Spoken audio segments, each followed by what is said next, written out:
I put this up and said, radicals, Islamists, communists, and socialists will work together against Israel, against capitalism, and work together to overturn stability. There are radicals, globalists, Islamists, all working together. Radicals, Islamists, communists, and socialists will work together against Israel, work against capitalism, work together to overturn stability. Let it be my tombstone. I was hammered for it. Radicals, Islamists, communists, socialists, all working together against Israel? This has nothing to do with Israel. This has everything to do with freedom.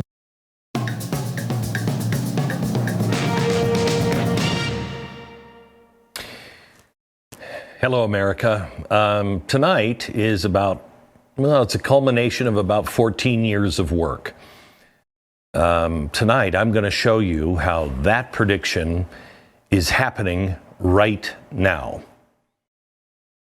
Late last month, anti-Israel protest groups invaded Washington, D.C. to disrupt Israeli Prime Minister Benjamin Netanyahu's official visit and speech to Congress. Among many other things, these gems of humanity ripped down the American flags, then burned them and replaced them with Palestinian flags. They also dumped maggots and other bugs in the hotel where Netanyahu was staying. And among several examples of vandalizing federal property, they defaced the Columbus Memorial and fountain outside of Union Station, spray painting in big red letters, "Hamas is coming." Yes, Hamas is indeed coming. But first, they're coming for the Democrats. And not in the sadistic way that Hamas is coming for Jews. They are coming for Democrats through countless intermediary support groups because they know Democrats are most likely to give them what they want. Why? Work together to destroy Israel, capitalism, and the Western way of life. That's why. Despite all of their warm and fuzzy freedom talk at the DNC last week, Democrats are and always have been the haven for extremists in American politics. This is the party that played footsie with elite universities across the nation over the past year, as those universities encouraged and facilitated anti-Semitic student protests, encampments, and even the attempted takeover of administrative buildings. Well, last week, the congressional report from the House Education and Workforce Committee revealed that 22 of the anti-Israel students at Columbia University who were arrested for breaking into and occupying a campus building, 18 of them remain in good standing with the school and will be back for fall semester on campus. 3 are on interim suspensions, and 1 is on probation. Columbia initially said those 22 students would be expelled. Nope, not after pressure. The Biden-Harris administration also continues to play footsie with Iran, a regime that could not be clearer about its desire for a world with no Israel and no America. Yet, Biden-Harris administration recently waived sanctions on Iran's state-controlled media outlet, which airs a constant stream of anti-Jewish content. There were major anti-Israel protests last week at the DNC in Chicago, but Democrats weren't going to let them steal the show or do anything to disrupt Kamala's coronation. It is truly amazing how fast Democrats can get behind law and order when it suits their agenda. Normally, they're totally fine with chaos and destruction in the streets, but not when we've got to put on a show to show that we love America's more than everybody else. So they built a giant fence wall around the arena to keep out the protesters. Well, what were they afraid of? Well, the Chicago area has one of the largest Palestinian communities in the U.S., and thousands of activists poured in from all over the country. Now, what could possibly go wrong? The destruction in Washington, D.C. last month was a preview. Many business owners in downtown Chicago boarded up their windows. They wanted no part of this. By day 1 of the DNC, the Hamas flag was out, just in case there's any doubt on whose side these protesters are on. And one of them had this to say to a Fox News reporter. You support Hamas? Every Palestinian support Hamas, not just me. Every Palestinian support Hamas. Do you support October 7th? Who? October 7th. October 7? Yes, I do. What's wrong with October 7? You tell me. Women and children. What? It's a murder. What is this bull? Last Monday, protesters bashed their way through the perimeter fence outside the convention hall.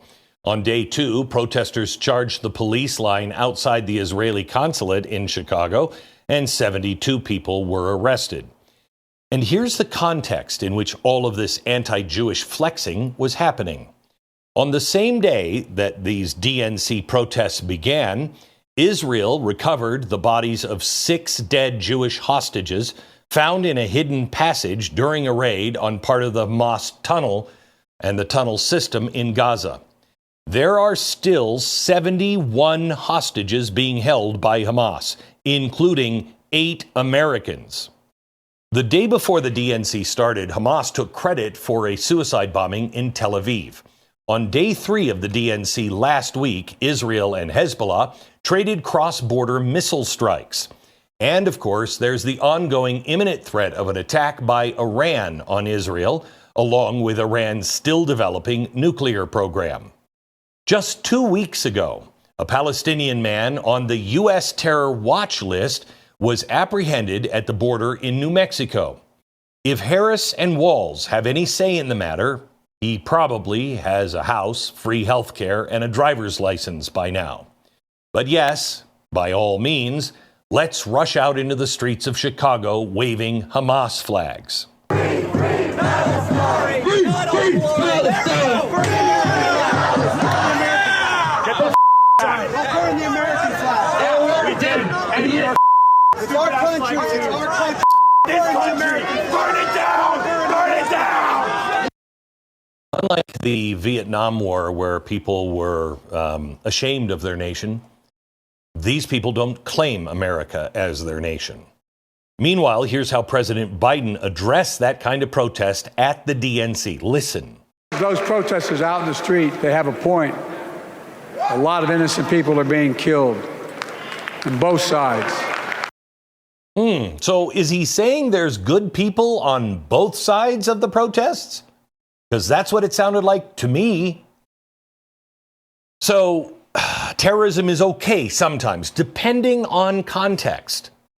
Now, if you were an alien in Chicago last week, it might be hard to do the math on how the party of so much freedom, love, folksiness could tolerate the flag burning, the Jew hating maniacs. That's why this brand of protester was so very helpful. Free Palestine! Free Palestine! All right, y'all. Reproductive justice inherently includes ending the reproductive genocide in Palestine. Reproductive justice means Palestinian liberation. So the pro-Hamas crowd, in America at least, will join up with anything to support their terrorism. So they'll say they're for women's rights, LGBTQ rights, abortion, whatever it takes, even though none of those exist in the actual Hamas world. In fact, anyone promoting those things would be beheaded. And the left is so blinded by their own devotion to these issues that they're willing to look over anything else that might come in the package that, shows support for anti-Semitism and terrorism. The Treasury Department under the Biden-Harris administration has stonewalled the congressional probe into nonprofit groups that are financially supporting pro-Hamas illegal and anti-Semitic activities across the U.S. for the past year. If you're a Jew, did you know that? Did you know the Democratic Party is stonewalling? Isn't that something we should know? Isn't that something neither party should be a part of? In May, the House committee requested suspicious activity reports on organizations including Students for Justice in Palestine and the Council on American Islamic Relations. So far, the Treasury Department hasn't handed over one single document. Last Wednesday, the House committee sent a letter to Secretary Janet Yellen threatening a subpoena.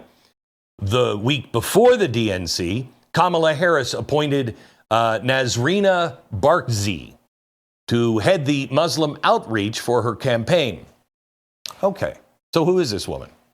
Barksy.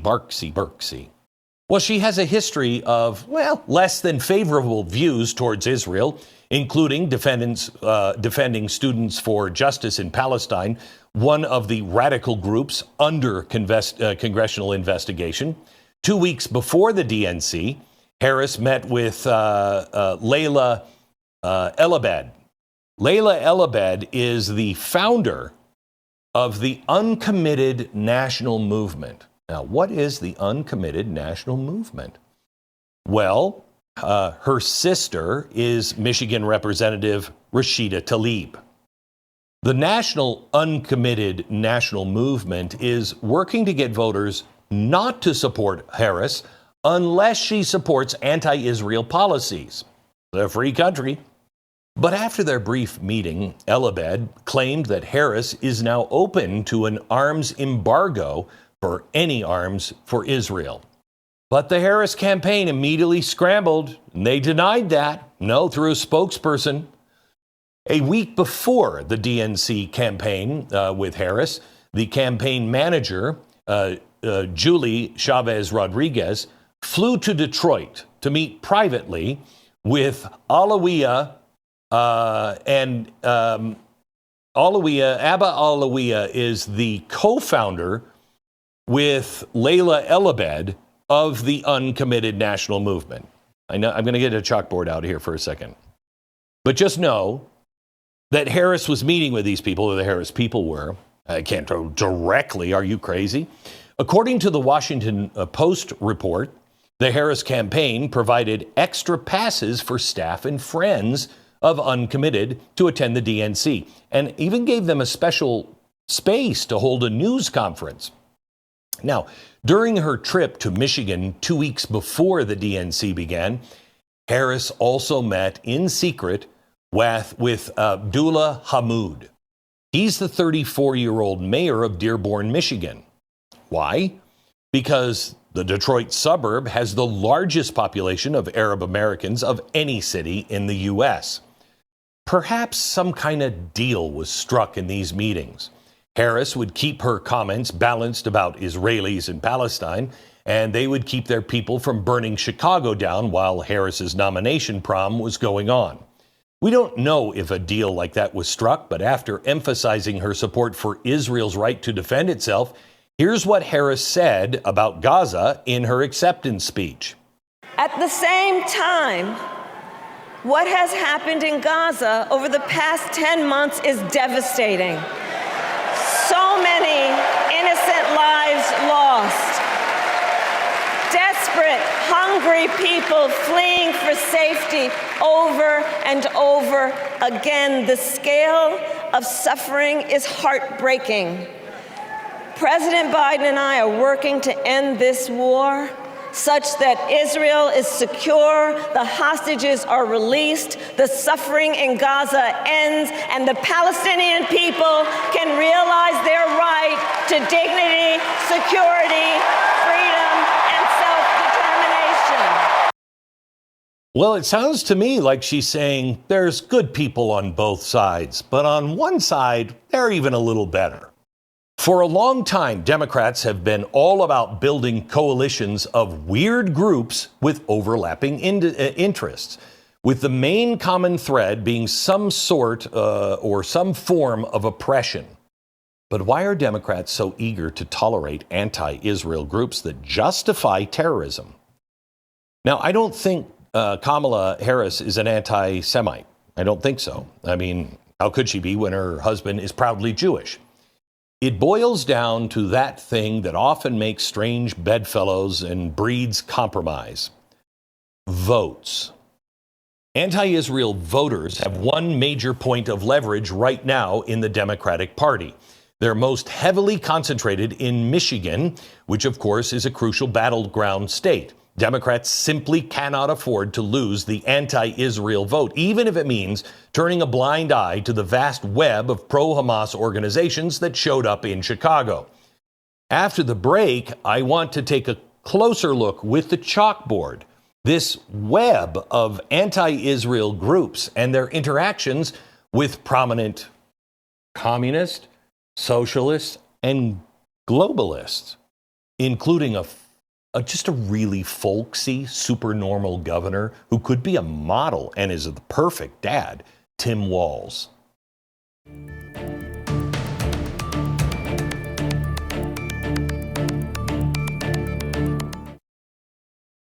Okay, I just saw my dog today. He's down in Dallas with my wife, and he's like, oh, you just turn into a slobbering weirdo when you see your dog. But, you know, how you feeling? And he can't eat that. He's feeling good.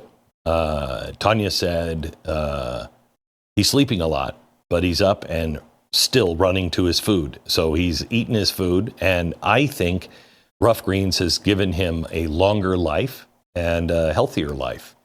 It's not a dog food, it's a supplement. You sprinkle it on the dog food. They want you to try it. They'll give you your first trial bag for free. It's made a huge difference in our life and the life of Uno. Try it with your dog. Just go to Rough Greens, ruffgreens.com/Beck, or call 833-GLEN-33. That's 833-GLENN-33. It's a little weird to, 13 years later, come back to communists, socialists, globalists, anarchists, and Islamists are going to work together to destroy Israel, capitalism, and the Western way of life. And come back to that 13 years later and show you how it is happening right now. I'm only concentrating on one part. Well, kind of, the communist and socialist. The communists and socialists, that's now the leadership of London, the leadership of France, possibly our leadership. Also the globalists, they're the ones that are telling everybody to ship the Islamists in and make it a whole new world order. So you see how they're all working together? Well, now let me take you back to the DNC. Day one of the uncommitted national movement, it was allowed to convene a panel. It was the very first ever panel the DNC had related to Palestinian issues. Uncommitted is the group that I mentioned before the break that was co-founded by Layla El-Abed, who is Michigan Congresswoman Rashida Tlaib's sister. Now, the group is working to get voters to not support Harris unless she supports anti-Israel policy, like an arms embargo. The Harris campaign met with the uncommitted founders before the DNC, and this panel was just one of the little perks that they gave the group. Here's El-Abed during the panel. The Democratic Party, the party of my father, the party that has stood up for justice, is being tested. But if we stand up and demand action, an arms embargo, a ceasefire, an end to war, we may have an opportunity to restore the soul of the Democratic Party and unite us under a big tent. Wow. Okay, I just want to make sure you're tracking with the logic of this movement. Not helping Israel to be able to defend itself against terrorist attacks like the one on October 7th, that would be restoring the soul of the Democratic Party? Got it. Another key panel member was James Zogby. He's the founder and president of the Arab American Institute. Zogby is a longtime pro-Palestinian activist and a Democratic Party operative. In 1977, he co-founded the Palestinian Human Rights Campaign, which served as the propaganda arm for Yasser Arafat's Palestinian Liberation Organization. He supports the boycott, divestment, and sanctions movement against Israel and is committed to, and I quote, the elevating Palestinian narrative. Oh. 3 days after the October 7th attack that killed over 1,200 Jews, Zogby wrote this, quote, while all parties share some degree of blame, I mainly fault successive U.S. administrations for failing to play its self-proclaimed role as the promoter of human rights and peace. It's abdicated its responsibility, diminishing itself to become Israel's partner in the oppression of Palestinians. For shame. Well, I'm sure what he really meant is there's good people on both sides, right? Here's Zogby during that Palestinian rights panel at the DNC last week. When I look at this panel today, it is not the prize. The prize is a change in policy. That's the prize. But what's historic here is that we are having an officially sanctioned panel to talk about it. Like I said, it's not the main prize. It's not the big prize. But it is something I do not want to dismiss for a minute as to how significant this is, about what message the Harris campaign is sending by saying, we want to talk about this and hear you talk about it. Oh, yeah. He's right about that. The Harris campaign is definitely sending a message, but with so many that do not have eyes that see and ears that hear, will that message be received on time? But not everybody was pleased with the DNC's progress in listening to pro-Palestinian voices. At the end of day 3 of the DNC, the uncommitted movement delegates staged an all-night sit-in to protest being denied a speaker slot on the main stage. Congressional squad member Ilhan Omar joined the sit-in. And speaking of anti-Israel politicians from Minnesota, that Palestinian rights panel was moderated by none other than Minnesota Attorney General Keith Ellison. Oh, that name's back. Of course it was. Of course it was Ellison. He was the perfect choice to moderate an anti-Israel panel at the DNC, given his history of strongly defending Louis Farrakhan, who kind of likes Hitler, and other anti-Semitic figures, being a local spokesman for the Nation of Islam, and claiming in 2010 that Jews were running U.S. foreign policy. Ellison's a great guy to pick for that panel, right? Right, Kamala? Ellison also has a long-standing relationship with the Council on American Islamic Relations, which gave him their American Muslim of the Year award in 2014. Never mind that CARE was actually founded to support Hamas. In 2010, Ellison co-authored a letter signed by 54 congressional Democrats imploring the then President Obama to get Israel to loosen restrictions on travel and trade in the Gaza border. Well, Israel had those restrictions in place, of course, to try to stem the flow of weapons and supplies to Hamas. In 2014, Ellison was one of only 8 members of Congress who voted against the funding for Israel's Iron Dome defense system. But other than that, he totally loves Israel. Now, despite those credentials, or maybe because of them, Ellison was given a brief speaking slot at the DNC last week, and he got in this little plug. Kamala and Tim, they fight for the people. And they also listen. And when they say we need a ceasefire and an end to the loss of innocent lives in Gaza and to bring hostages home, they're listening, friends. They agree with us. They agree with us. It's weird. You never hear these guys talk about the loss of innocent life in Israel, do you? That's just collateral damage, I guess. By the way, a quick flashback. If you watched the episode 2 weeks ago, you might remember me talking about the far-left activist training group called Repower. Well, Tim Walz went through the Repower training program in 2005. Guess who else was trained by the same Repower program? Keith Ellison, right? In 2018, Tim Walz, who, in case you haven't heard, is so folksy, and he's the model dad, and speaking of that, he could be a model, he praised Muslim cleric Asad Zaman. Now, who is Asad Zaman? Well, he was praised at an event for the Muslim American Society of Minnesota. Watch. I would like to, first of all, say thank you to Imam.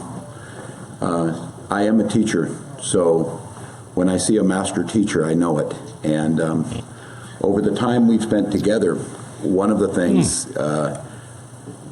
I've had the privilege of is seeing the things in life through the eye of a master teacher to try and get the understanding, listening today to the stories and what it means. Very good, very good. Now, the Washington Examiner reported on this recently, and the Harris-Walz campaign jumped in to deny the relationship that was implied in that clip. No, the governor and Mr. Zaman do not have a personal relationship. Governor Walz strongly condemns Hamas terrorism. Does he? Now, I was thinking to myself, why were they so forceful on this? Why don't they want him connected to Zaman? Let's go to the chalkboard, shall we? Maybe, just maybe, it is because he has posted official Hamas press releases. Yeah. Or perhaps it's because he's linked to a pro-Hitler film called The Greatest Story Never Told. So he loves the Nazis. I'm trying to can't make the swastika. Maybe that's a good thing. He loves the Nazis. Okay. So he's praising and sharing how much he loves that. And then, of course, there might be a little problem that after the October 7th Hamas attack on Israel, he posted on Facebook that he and his organization, quote, stand in solidarity with the Palestinians against the Israeli attacks. Oh, that's good. Okay, so let me take you a couple of places. So that's Assad Zaman, who is connected to Walz, who recognizes a good teacher. Now, Zaman is the executive director of the Minnesota chapter of the Muslim American Society. The Muslim American Society. So he runs that baby, okay? In 2008, federal prosecutors described the Arab American Muslim Society as being, quote, founded as the overt arm of the Muslim Brotherhood in America. The overt arm of the Muslim Brotherhood. So I guess Walz is also okay with the Muslim Brotherhood.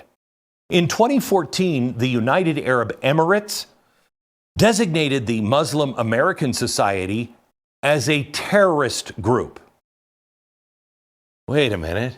He's such a fantastic teacher, and they're a terrorist group. Wow. Now, Harris-Walz, the campaign, has come out through spokesperson. Walz has no relationship with Zaman. Okay. You know, maybe they're not getting together for backyard barbecues or calling each other up and like, what are you going to wear today? Is it a blue day? Maybe that's not happening. But according to the Washington Examiner report, Walz has appeared at events with Zaman at least 5 times. 5 times. I don't appear on the stage with this guy ever. Ever. He loves the Nazis. So there's not exactly zero relationship there, I might like to point out. Now, Walz's administration has also awarded $2 million in grants to the Islamic Association of North America. So Walz has given $2 million to those guys. Now, these grants were related to public health initiatives, including vaccination programs and outreach to Minnesota's Somali community. Okay, all right. The Islamic Association of North America fundraises for a Michigan charity called Rama Worldwide. Rama Worldwide. So they gave some money to Rama Worldwide, which claims to ship humanitarian aid to Gaza. Okay. But Rama Worldwide has collaborated on an aid project with a Kuwaiti-based group called Revival of the Islamic Heritage Society, which was sanctioned by the U.S. government in 2008 for providing financial support and material support to, well, not terrorists, it's just Al-Qaeda. It's just them. It's just Al-Qaeda. That's it. All right? Now, according to a Washington Post report in January of this year, this group, the Revival Islamic Heritage Society, is now part of a fundraising operation for, yeah, I love this, Hamas. Wow. Wow, it's weird. Okay, so the Islamic Association of North America, the group that got $2 million in grants from the Walz administration, they partner on projects with the Minnesota chapter of the Muslim American Society. Is it beginning to sound a little like money laundering? Headed by this guy who loves the Nazis. And the guy, Tim Walz, is called a master teacher. But I don't know anything about him. I've just been with him 5 times. But remember, no relationship. Dare Beck say that? How could there be? I mean, Tim Walz, he's a folksy, all-American, Midwestern dad who happens to believe in communism. Back in a minute with more on the groups leading the anti-Israel protest movement in the U.S. and the left-wing money backing them. You'll never guess who's going to show up next.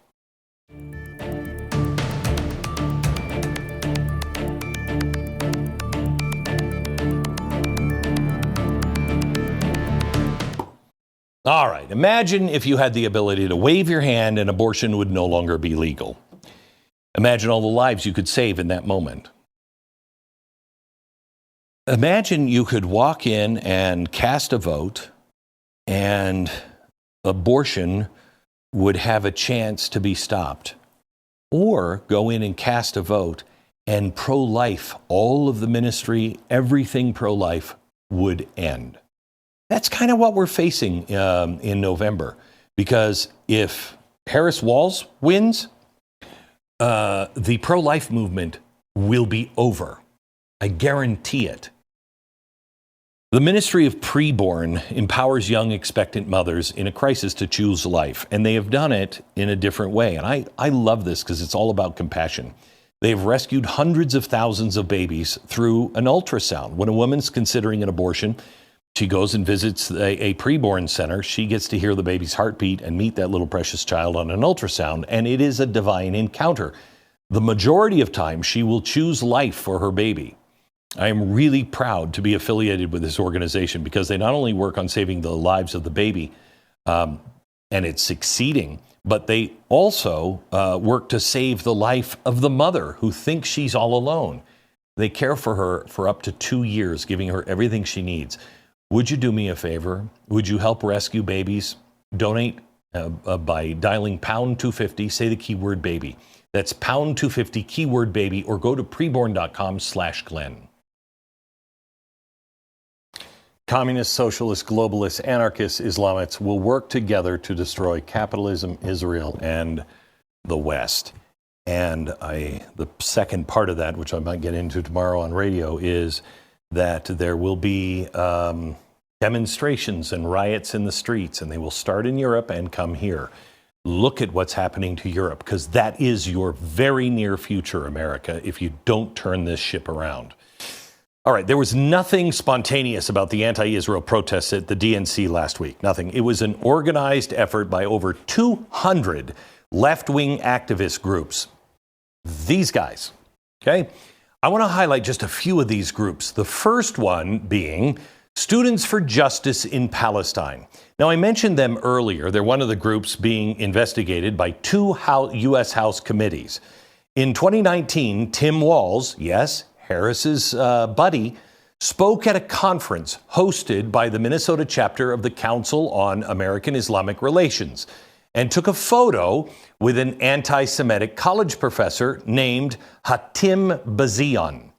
Now, he's the founder of Students for Justice in Palestine and its parent group, American Muslims for Palestine. I'd like to call them SJP and AMP for short. AMP is under investigation by Virginia's Attorney General for its fundraising and alleged ties to supporting terrorism. SJP has been the main organizer of the anti-Israel protests and encampments on college campuses across the U.S. since October 7th. Shortly after the October 7th attacks, SJP released a toolkit for members to use in organizing protests that said, quote, "Glory to our resistance." Boy, they've come a long way since the hippie era, huh? Last November, the George Washington University chapter of SJP was suspended for projecting anti-Semitic messages on the outside walls of the university library. The message included, quote, "Glory to our martyrs," and "Free Palestine from the river to the sea." For anybody who doesn't know what that means is there's not a Jew in all of Israel. River to the sea. An organization called Westpac Foundation helps fund SJP. Now, Westpac is SJP's fiscal sponsor, which means Westpac processes all of the tax-deductible donations on SJP's behalf. It's a legal way for SJP to use its sponsor's nonprofit status without them having to register with the IRS as a nonprofit itself. It's a convenient way, really, for groups like SJP. They can avoid having to disclose their donors on tax forms. Oh my gosh, George Soros, Tides, Open Society. Isn't that what we said they were doing all those years ago? Well, yeah, now they've just added Westpac because Westpac gets significant funding from George Soros and Open Tides Foundation and Open Society Foundation as well as Tides Foundation. Now, it also has raised some additional funds through Act Blue, you know, just to get Democrats elected. Now, that's the dominant payment processing platform that, you know, people are going around the country and saying, "Hey, old lady, you just gave $250,000. And there's like, "I don't have that money." Of course not, because you gave it to Act Blue. Money laundering. Westpac Foundation is also a fiscal sponsor of the U.S. Palestinian Community Network, or USPCN. USPCN was one of the major organizers of the protests at the DNC just last week. On October 7th, USPN released a statement calling the Hamas attack, quote, "self-defense operations," and should be understood as a legitimate response to unending violence from Israel's extreme right-wing, racist, white, supremacist, Zionist government. Can you get any more in there? You know, I got to tell you, I love as a self-defense the raping of babies. Yeah, I can see they got a good point. They have a good point. They also have raised money through Act Blue. These guys are not you if you're a regular Democrat. Another one of Westpac's foundation's fiscal sponsorships is the Palestinian Youth Movement. Now, they're the group who took credit for releasing maggots and pulling fire alarms at the hotel where Benjamin Netanyahu was staying in D.C. last month. The violent protest outside the Israeli consulate in Chicago last week that saw 72 people arrested was spearheaded by a group called Samadun. Samadun. That's an Arabic word meaning the steadfast ones. Oh, the Magnificent Seven. They were also a major participant in the July 24th protest in Washington, D.C., you know, where they defaced things and got away with it. This group works to secure the release of all Palestinian prisoners, including the convicted terrorists. In 2021, Israel designated Samadun a terrorist group, alleging that it is an arm of the Syria-based terrorist organization called the Popular Front for the Liberation of Palestine. Wow. Have you noticed there's not seemingly a good guy amongst all of these? They all seem to love baby rape. In 2022, Samadun's leader, Charlotte Cates, and her husband were banned from entering the European Union. They couldn't go to Europe, no country, because of their ties with the PFLP. Now, Samadun's fiscal sponsor is the Alliance for Global Justice. And the Alliance for Global Justice, they also get money from George Soros and the Tides Foundation and the Open Society Foundation. And do you remember Arabella Advisors? Yeah, they have a network of funds. They have New Venture. They have 1630. They have all these different things. It's a dark money network. It now rivals George Soros in the scale of their funding for left-wing insanity. We did a show on it. Look it up. In 2021, the funds of the Arabella Network, New Venture Fund, and the Windward Fund together gave $470,000 to the Alliance for Global Justice, which in turn, oh my gosh, funds Samadoun. Isn't that weird? And it's all coming from these people. Isn't that weird? Last November, a spokesperson for Arabella Advisors told the Daily Caller, quote, grants provided by Arabella's nonprofit clients to the referenced organizations were used for project and purposes that have nothing to do with the Israel-Palestinian conflict. Nothing at all. Claims otherwise are as false as they are reprehensible. Well, color me scolded. Now, New Venture and Windward have reportedly discontinued the funding for Alliance for Global Justice because of Samadoun's alleged ties to terrorism. So there's one point in their favor. In 2018, 4 of the 5 Arabella Advisor funds have also given over $5 million to an organization called Neo Philanthropy, or NEO. Now, this group, since 2021, has also received, it's weird, $37 million from George Soros's Open Society Foundation. Now, one of NEO's fiscal sponsorship is Empower Change. Empower Change. That sounds good. What's the M stand for?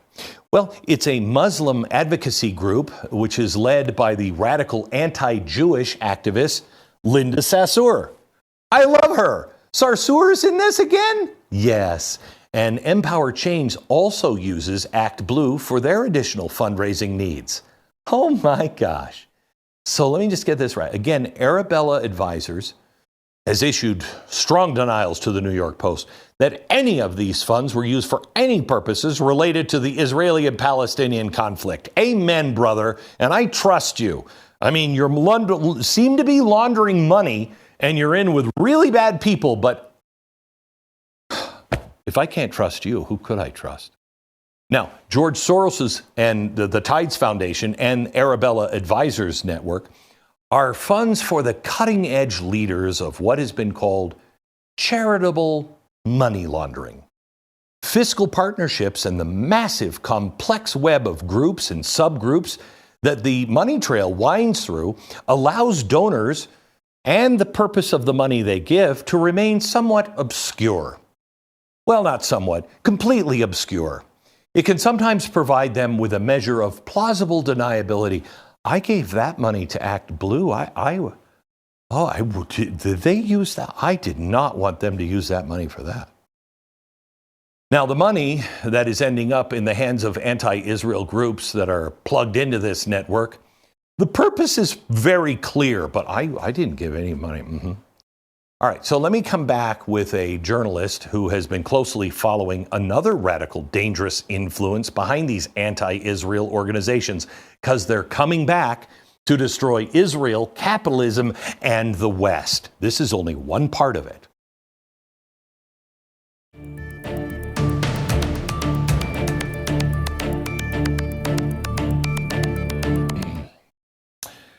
All right, Jace Medical is hosting an exclusive giveaway where you can win a Jace case for life. That's right. You could win a Jace case every year for the rest of your life.